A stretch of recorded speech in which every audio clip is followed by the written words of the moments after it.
ನಾನು ತುಂಬ ಹೃದಯದ ಧನ್ಯವಾದವನ್ನು ಅರ್ಪಿಸ್ತೀನಿ ನಾನಲ್ಲಿ. ಅವರು ಪ್ರತ್ಯಕ್ಷವಾಗಿ ಪರೋಕ್ಷವಾಗಿ ನನ್ನ ಈ ಬಂಧನದ ವಿರುದ್ಧವಾಗಿ ಹೋರಾಟವನ್ನು ಮಾಡಿದರು, ಧ್ವನಿಯನ್ನು ಎತ್ತಿದ್ರಲ್ಲಿ. ಸತ್ಯ ಈ ಜಗತ್ತಿಗೆ ಗೊತ್ತಿತ್ತು ಏನು ಅಂತೇಳಿ. ಸುಮಾರು 51 ದಿವಸಗಳ ಕಾಲ ನಾನು ಅಜ್ಞಾತವನ್ನು ಮುಗಿಸಿ ಇವತ್ತು ಬಂದು ಮಾಧ್ಯಮದ ಮುಂದೆ ಬಂದು ಕುಳಿತಿದ್ದೀನಿ ನಾನಲ್ಲಿ. ನಮ್ಮ ರಾಜ್ಯ ನಾಯಕರಾಗಿರ್ಬೋದು, ರಾಷ್ಟ್ರೀಯ ನಾಯಕರಾಗಿರ್ಬೋದು, ಒಬ್ಬರು ಅಂತಲ್ಲ, ಎಲ್ಲ ನಾಯಕರಿಗೂ ಕೂಡ ನನ್ನ ಬೆನ್ನೆಲುಬಾಗಿ ನಿಂತಿದ್ದರು ನನಗೆ ಅಲ್ಲಿ. ಭಾಳ ವಿಶೇಷವಾಗಿ ನನ್ನ ಜಿಲ್ಲೆಯ ಲಕ್ಷಾಂತರ ಕಾರ್ಯಕರ್ತರುಗಳು, ಭಾರತೀಯ ಜನತಾ ಪಕ್ಷದ ಪ್ರಮುಖ ನಾಯಕರುಗಳು, ನಮ್ಮ ಕಾರ್ಯಕರ್ತರುಗಳು ಮತ್ತು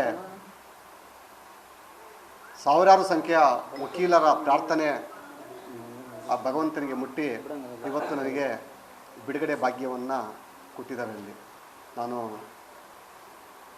ನನ್ನ ಉಸಿರಿರುವವರೆಗೂ ಕೂಡ ನಾನು ಯಾರನ್ನೂ ಕೂಡ ಮರೀಲಿಕ್ಕೆ ಸಾಧ್ಯ ಇಲ್ಲ. ಅದು ಕಾರಣ ಏಕೆ ಅಂತಂದರೆ, ಹಲವಾರು ಕಾರಣಗಳಿಂದ ನಾನು ಕೆಲವು ವಿಚಾರವನ್ನು ನಾನು ಈಗ ಅದನ್ನು ಬಹಿರಂಗಪಡಿಸೋದಿಲ್ಲ ನಾನಿಲ್ಲಿ. ಕಾರಣ ಯಾಕೆ ಅಂತಂದರೆ, ಅದಕ್ಕೊಂದು ಸಮಯ ನಿಗದಿ ಆಗ್ತಾ ಇದೆ ಇಲ್ಲಿ.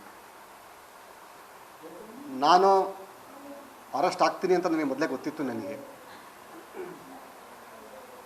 ಆದರೂ ಅದು ಏನು ಅನ್ಎಕ್ಸ್ಪೆಕ್ಟೆಡ್ ಅಲ್ಲ, ಎಕ್ಸ್ಪೆಕ್ಟೆಡ್ ಆದರೂ ನನ್ನಲ್ಲಿ ಬಂಧನಕ್ಕೆ ಒಳಗಾದೆ. ನಾನಲ್ಲಿ ಬಂಧನವನ್ನು ಮುಗಿಸ್ಕೊಂಡು ನಾನು ಇವತ್ತು ಹೊರಗೆ ಬಂದಿದ್ದೀನಿ ನಾನಲ್ಲಿ. ನ್ಯೂಸ್ ಫಸ್ಟ್, ನಿರ್ಭೀತಿಯಿಂದ ನಿಮ್ಮ ಪರವಾಗಿ.